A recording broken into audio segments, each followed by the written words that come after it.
This review contains some item, building, and light story spoilers, but no locked character spoilers. Frosthaven, and to a lesser extent Gloomhaven, are, in my opinion, some of the greatest board games ever made. Given the reputation of the Haven games and their Board Game Geek rankings, that might not surprise you, but it certainly surprises me. It surprises me because there are a ton of core aspects contained in games like Frosthaven that completely rub me the wrong way, to the extent that I think they completely spit on some of board gaming's fundamental values. However, for every knife that Frosthaven jabs into my bones, it offers something powerful in exchange. Frosthaven is unrepentantly complex, and I adore that fact. It can take a monumental effort to set up and play, but it rewards that effort with the type of gameplay experiences that can only be found in a highly complex game. Its setup time and bookkeeping aren't as much flaws as they are a realistic cost paid to play a game of that scale. In exchange, it offers an excellent co-op combat game with some of the best character progression ever conceived. For me, the entire line of Haven games is something of an anomaly. I can't deny the sheer joy I derive from them, but they also have ugly blemishes, and they can only truly shine in the hands of a narrow portion of the board gaming community. Frosthaven is a game that I'm happy to gush over, but I'll just as quickly warn you away from it. This statement is going to ruffle some feathers, but for example, a game like Frosthaven has to be played a lot, and very frequently, to be properly enjoyed. If you plan to do one scenario a week over the span of years, don't even bother looking in its direction. The game would progress at a glacial pace, many aspects would have much less of an impact, and you would forget half of the important stuff between sessions. In my case, Frosthaven is a game I play almost exclusively with my partner, with whom I share a household. We can essentially play whenever we want. That's the best way to experience Frosthaven, even if that means you choose to play it solo, in order to put that kind of time in. There is simply too much contained in Frosthaven to go over every component, especially as many are kept secret until you progress through the game. Suffice it to say, there's a lot there. It features a bunch of tiles to form the dungeons, and numerous standees for monsters and summons. There are also an absolute ton of cards, ranging from character ability cards to events, items, and more.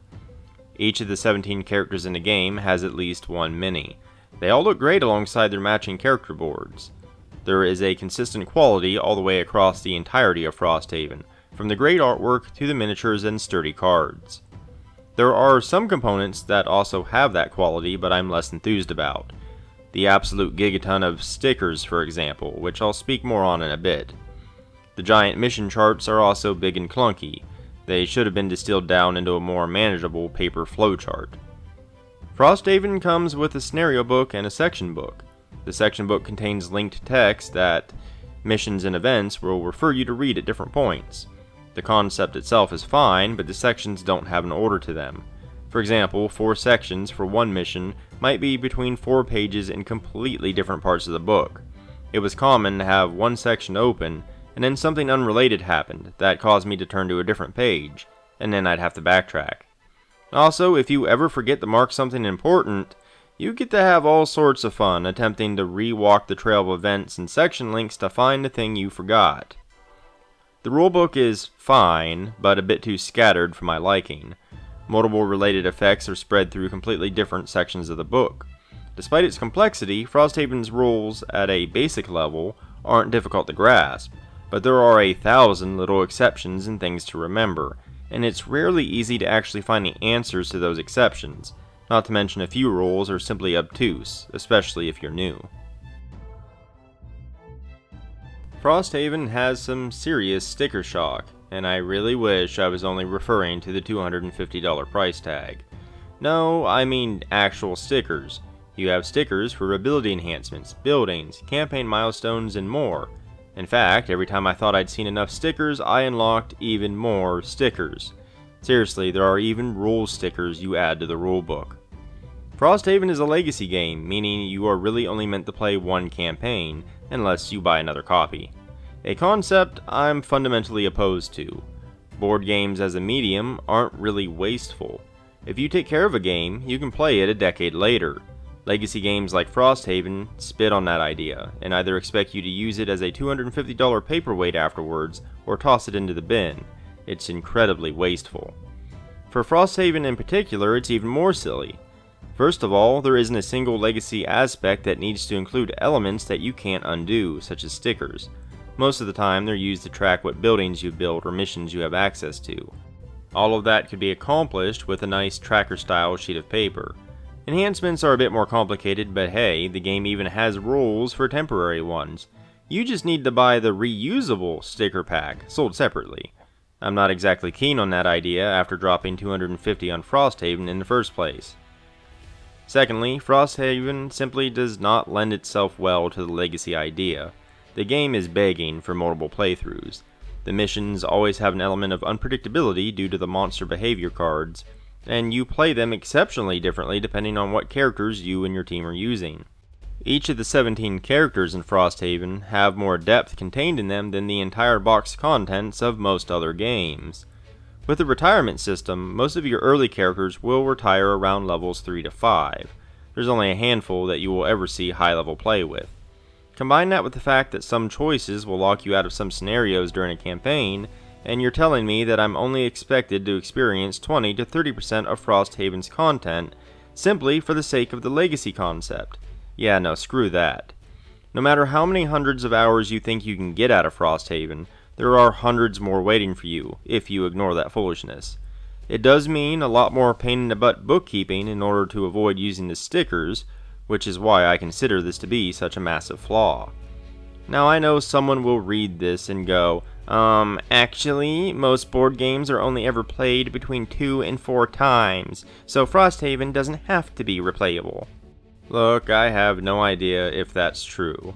But if it is, I wouldn't proudly exclaim it, because if so, the entire board game community should be embarrassed for it.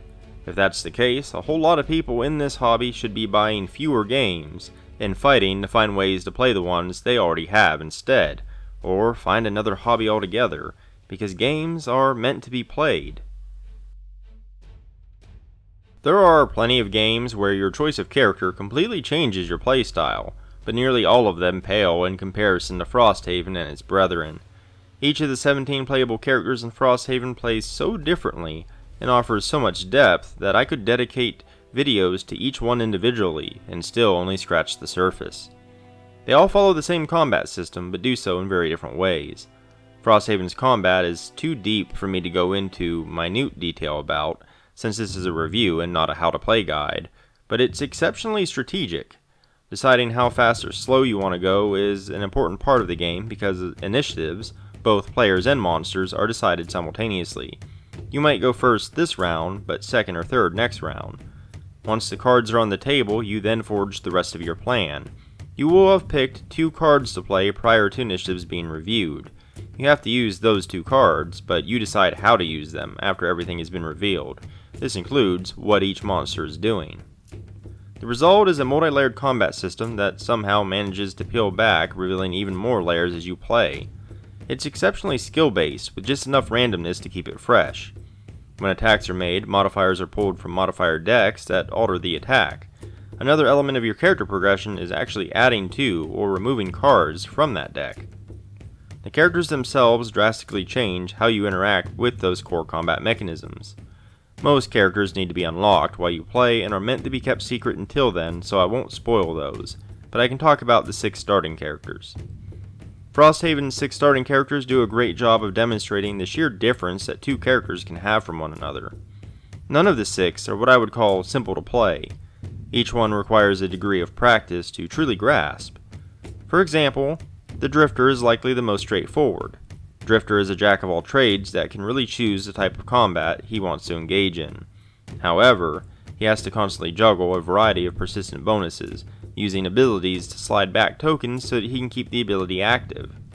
The Banner Spear uses formations, powerful attacks that require the Banner Spear to be in specific positions with their allies in order to use the attack. They can also summon a reinforcement that they can use to set up those formations, as well as summon banners to buff the team. The Bone Shaper is a necromancer that summons hordes of undead to do their bidding, while the Deathwalker uses shadows to manipulate the battlefield. The Blink Blade jumps between fast and slow mode, each of which completely alters their cards and initiatives, while the Geminate swaps forms altogether between a ranged and melee version of itself, each of which has its own cards.